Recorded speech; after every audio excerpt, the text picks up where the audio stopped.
Hey class, Prof JC here. We are diving into chapters 2 and 3 in this podcast. In the next, there will be 2 podcasts for this week.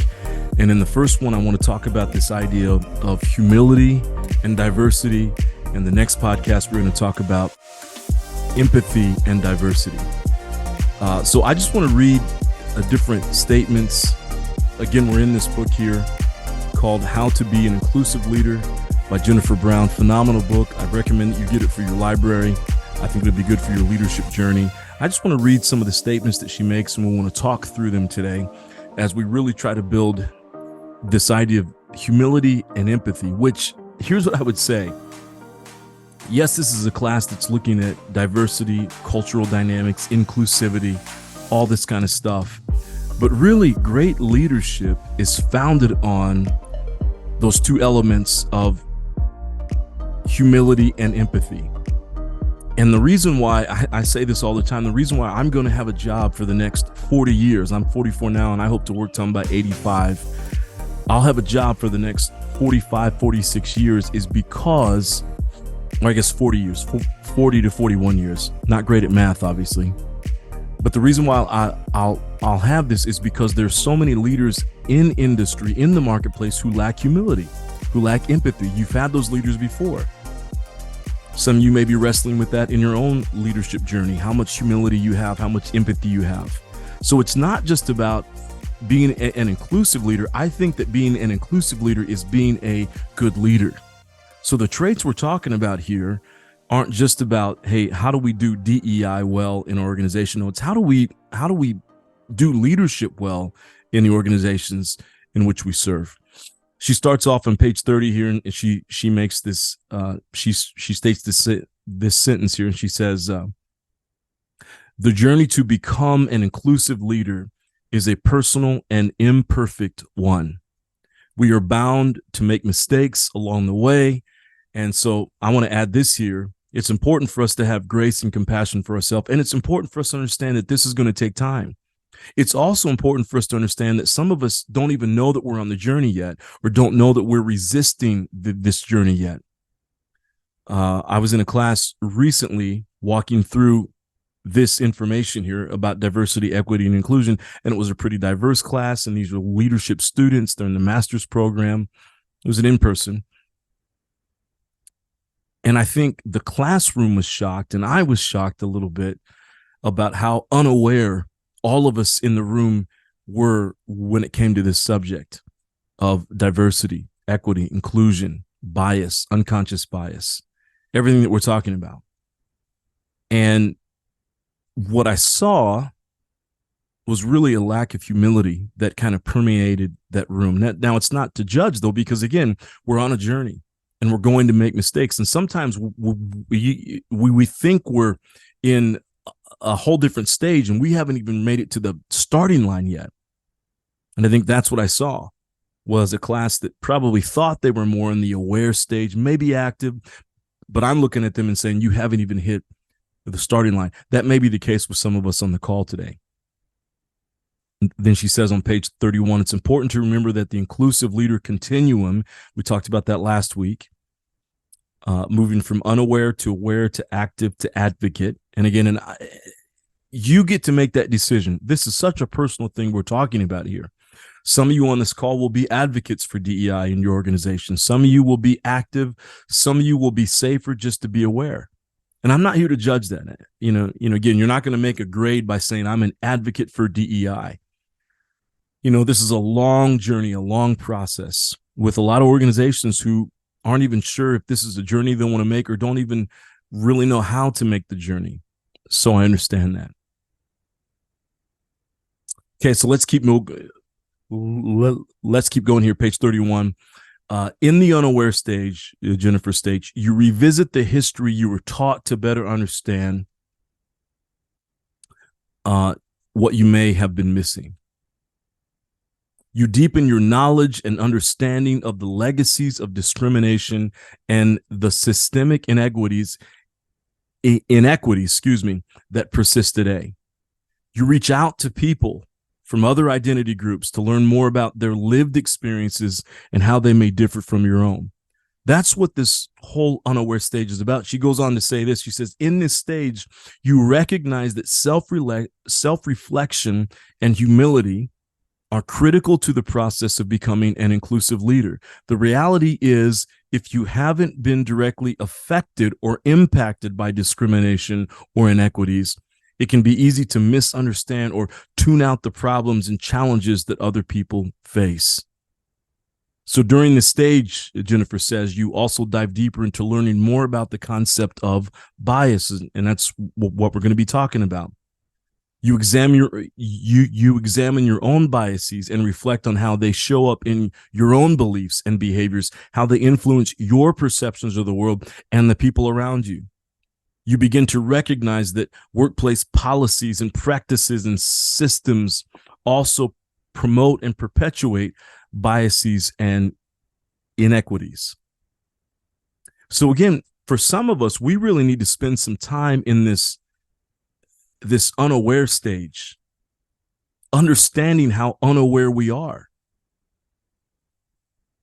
And I think most of us, if we're honest, would say that, or I guess after we've done this a little bit, we would hopefully be honest and say, I'm more unaware than I thought I was about this whole issue.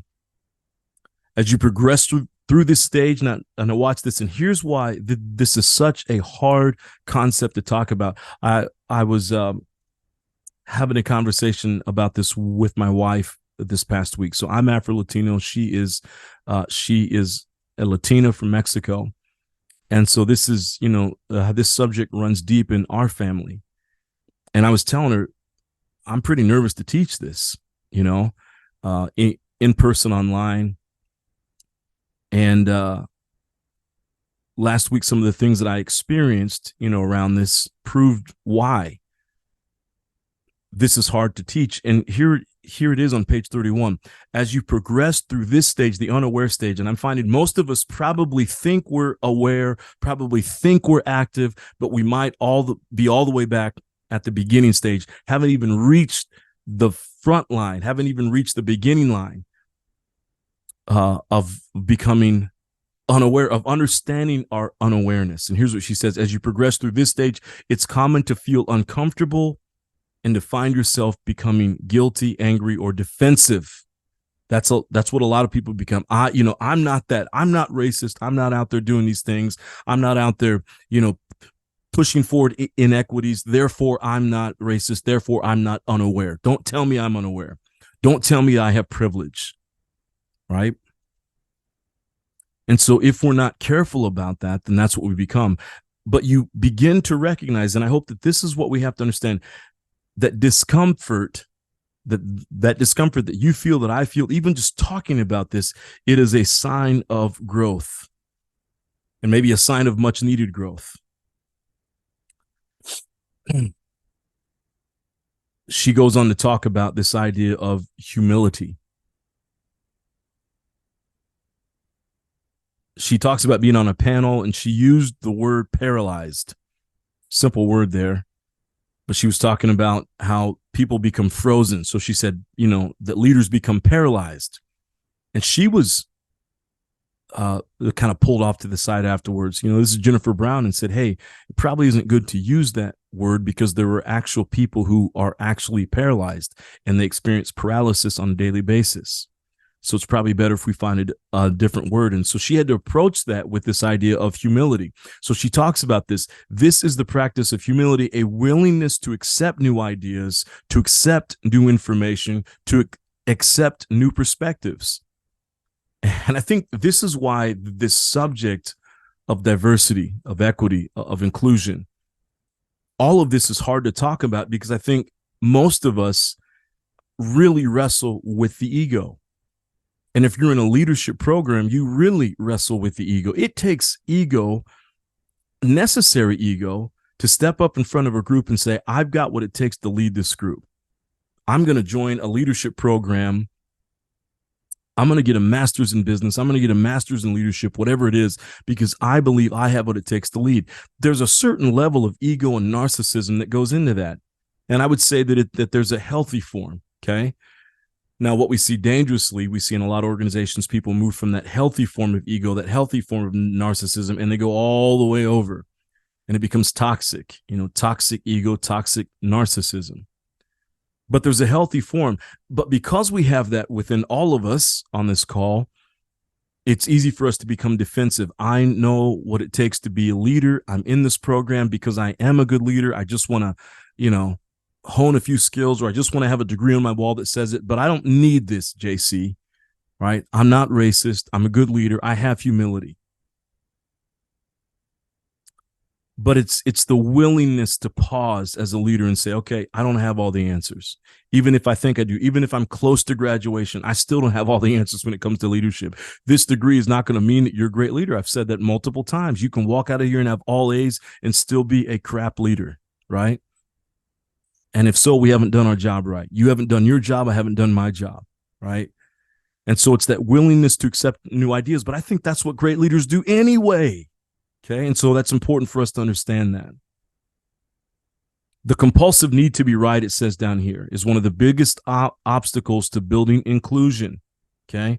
Particularly for men, is what the book says. And there's actually Wade Davis, who's a former football player, and he's stating this, particularly for the men that he works with. And that's why he begins every training with the question, can you agree? And I think this is a good question for us. Can you agree for today to be uninterested in being right? And this is what I would say for the rest of this class. If we take off the hat that says I'm a leader and I'm right, if we can take that off and we can have this mindset of saying, hey, you know what? I'm in this because I want to learn. I'm not trying to just make the grade. I'm not just trying to get the paper turned in. I really want transformation, which is why you should be in this program in the first place. Okay. And so it really means that we show up with humility and we begin, or that we're willing to make mistakes and we're willing to learn and have people correct us along the way. I think I shared with you, I've shared this story just a couple times in the past couple of weeks, so maybe I didn't share it with you, but I was at the Center for Disease Control last week. I'll make this short in case I already shared this with you. I'm pretty sure I shared this with you. And we're given a training, and it's just there's a part of where the people have to stop and share kind of from their journey, and they're talking about some hurts and pains from when they were younger. And so I had them do that, not thinking anything about it. Again, typically when I do these trainings, it's for people 30s, 40s, 50s. They're seasoned leaders, so they're able to take a question like that, and it's not hard for them to answer that question or to be more vulnerable in a room filled with people or in a virtual room, whatever it is. But it didn't. For most everyone in that room, it went well, but there were some people in there who it didn't go well for. They were crying, they were in tears. They haven't had years of therapy. They haven't talked through the issues. And so again, this young lady came up afterwards and was telling me, hey, there's a better way that you can do this. Now, if I had a massive ego, and I wrestle with it, just like any of you on the call do, right? When you put yourself in a position to teach or lead or whatever it is, you're thereby saying, I've got the answers. And I'm learning the older I get that probably one of the best ways to teach is to get in front of a room full of people and say, I don't have the answers, and we're going to figure out the answers together. That's what this process of discovery is. That's the process of leadership. I think great leaders step up and say, I don't have all the answers. That's why I've got you as a team around. And as a team, we're going to figure all this out. But if I'd had ego with that young lady, I just, you know what? Don't talk to me about this. I'm 44. I've been doing this for a long time. I've been in front of thousands of people doing talks and trainings, and I've traveled and I know what I'm doing. But instead, and I'm grateful for this, having the opportunity to listen to her. And there was deep pain coming from what she was talking about. And she was very kind, but I could tell that she was hurt by it. But I needed to approach that issue with humility. That was important. And that's important for you as well. Some of the biggest obstacles on page 35, Jennifer says, some of the biggest obstacles that get in the way of inclusive leadership are the biases that we hold, the culture, the social stereotypes, attitudes, opinions, stigma that we attach to certain groups of people. She comes back over here on page 34. Okay. I just wanted to get that. I wanted to state that we all have biases that we have to uncover. She comes all the way back over here and she on page 34, she says, you can also reach out to people, right, from different backgrounds. It's important that we have dialogue, that we have conversation. Getting to know people on a personal level helps them see as individuals rather than as stereotypes. I want to share with you a brief story. I came out to California 18 years ago in August, celebrated my 18th anniversary being out here. It is now home to me. But I came out from North Central Indiana, very conservative, even to this day, very conservative. There's not a lot of diversity up there. It's black and white pretty much. You have you have a growing Latino population, but it's not a very empowered population in that area of the country. So not a lot of diversity, a church literally on every corner. I was just back there a couple weeks ago, and it was amazing, just driving around and seeing, wow, there were literally churches on every corner. And it's still an element of the Bible Belt.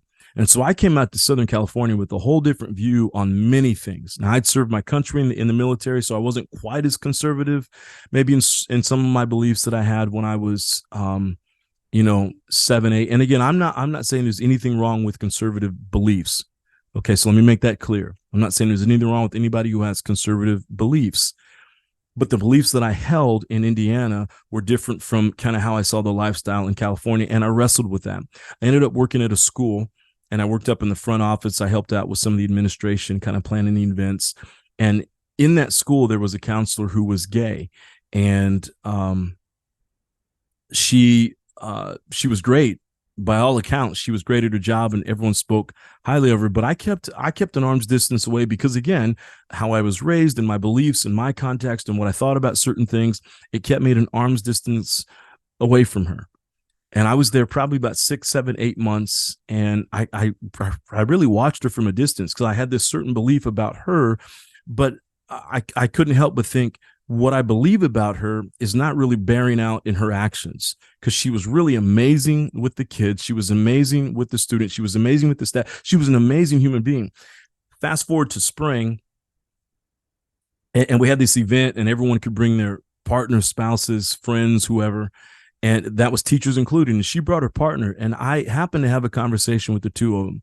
And I was blown away with how amazing they were as human beings. So I met with her. I asked the counselor, could I meet with you after school one day? And so we sat in her office. I get chills still talking about this. We sat in her office. I remember going back around to the back of the building. She had a little office back there. And I go in her office. She has a couch because she's a counselor. So she does a lot of counseling with the kids. She has a couch. She sits in her chair. And I poured out my own heart to her. And I just said, hey, I grew up XYZ way, and I have a certain view on people who are gay and lesbian, the LGBTQ plus community. And but I got to tell you, I'm watching you, and you're an amazing human being. Can you help me understand this journey? And we sat there, and I still get chills talking about this. We sat there for 2 hours in her office, and she let me ask any question I want. And she lovingly and with compassion answered it and explained things about her life and her story and her friends and her community, where she came from. And she asked me questions, help me understand where you're coming from and your biases. And by the end of those 2 hours, there with her, we were both in tears. I'll never forget it. The whole campus was shut down. I think one of the principals had come up and said, hey, we're getting ready to leave. You guys just lock up whenever you're done. Whole campus was shut down, and we're both in tears there. This person raised incredibly conservative, this person who had a different lifestyle that I didn't understand. And by the time I got up and walked out of that, I had a completely different view of the world and how I saw the world. And it all came out of that conversation with her. And I feel privileged and lucky enough to be able to have that humility that was needed in that moment, and for her to have that humility that's needed in that moment. There might be some of you on the call who maybe you are from different communities that have been marginalized. And I would say this, that there are some people that I could not have had that conversation with because they're so hurt and so angry, understandably so, but they bring that into every conversation and they just become defensive. She was not defensive at all. She sat there and lovingly and with compassion, she answered my questions, and she let me ask questions and let me understand and help to understand the history of her community. And then she lovingly asked me questions, and I was loving enough, to give them back to her, and very compassionate. And from that, we had a better understanding. She was able to understand my mindset and people who thought like I did with more compassion. I was able to see her with much more openness, acceptance, and compassion. It was one of the most beautiful days of my life. But it started with the conversation. And then go all the way back. Again, I was lucky enough in that moment. I have not always exhibited humility in my lifetime, believe me on that. But in that moment, I was able to. And so I would say the same thing for all of us as we're going through. It's understanding that if we're going to have this journey, okay, it means that we have to start. If we're going to understand awareness, we have to start with this mindset of humility that says, I'm willing to ask questions. I'm willing to seek to understand things just a little bit more. Okay. I'm not going to sit here blindly in the dark and just let this keep happening. That's pretty much what I wanted to say here. In this book, she gives, Jennifer gives at the very end of the chapter, gives some tips. And she talks about finding trusted peers and coaches and mentors from your same identity group and across identity groups as we're trying to make this journey, as we're in the unaware stage. Find people that you can trust to have conversations with. I was lucky to have found her, and she was a person I trusted. And again, a great relationship came out of that conversation. It said that, remember, people with identities other than your own are not obligated to teach you about how their identities impact them in the world. And she didn't have to do that. Again, she showed a lot of humility in being willing to sit with me and have that conversation with me. Then she goes on to say, it's important to recognize that sharing your experiences, especially as marginalized individuals, is emotional labor and can be exhausting and fatiguing. And I will tell you this, that's what happened in that situation. We both got up and we were exhausted and we were in tears. It was a Friday night, so good thing we didn't have to get up the next morning. I mean, I was just overwhelmed with emotion. But I learned a great deal, and my worldview changed, and I think I became a better person that day. It ends up by saying this, 45, inclusive leaders are learners at heart. They have a growth mindset and are curious to learn more about the world around them and be transformed by it.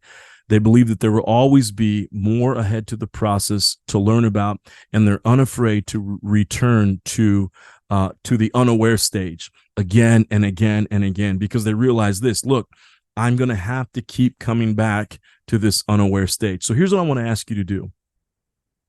Okay. I want you to go back and I'm trying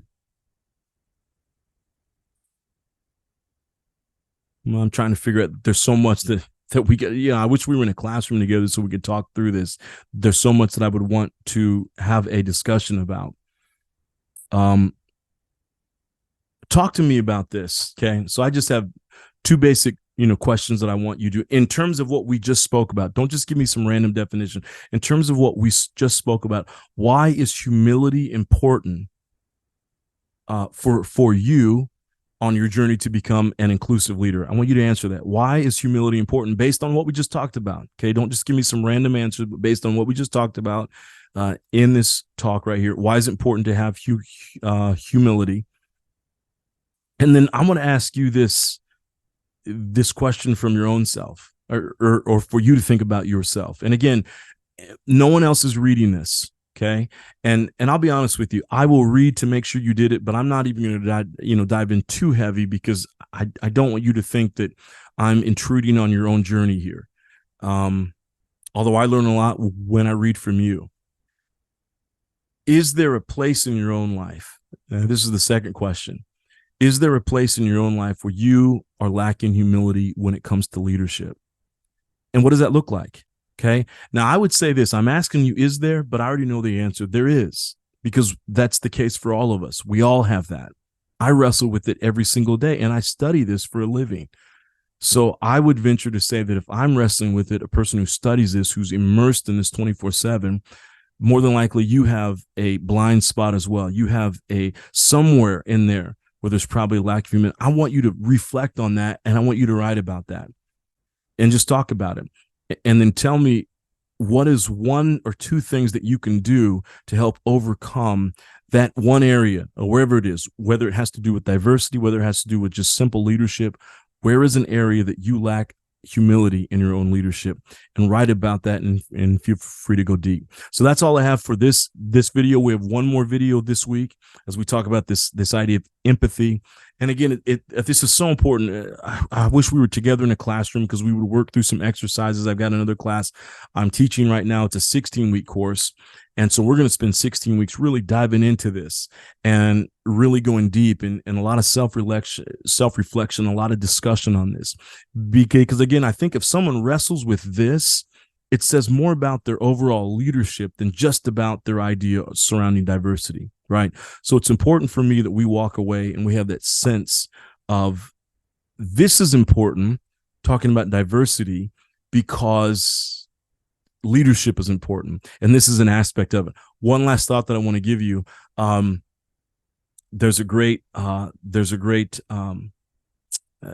mindset of a Christian person. And again, I don't try to bring too much Christian faith into our classes, because I know that there are people from other faiths who come to our master's program, especially online, right? We have people from all kinds of backgrounds. And so I want to be sensitive to that. But we are a Christian university, and so every now and then I'm going to throw something in there. In the Christian faith, you will hear a great deal about serving the least of these. Okay. Those of you who have ever been in ministry, if you're in ministry, you work for a nonprofit, if you've got any kind of a Christian background, you've heard of that, and probably any kind of a faith background. A lot of faiths, a lot of different religions have that as kind of foundational, serving the least of these.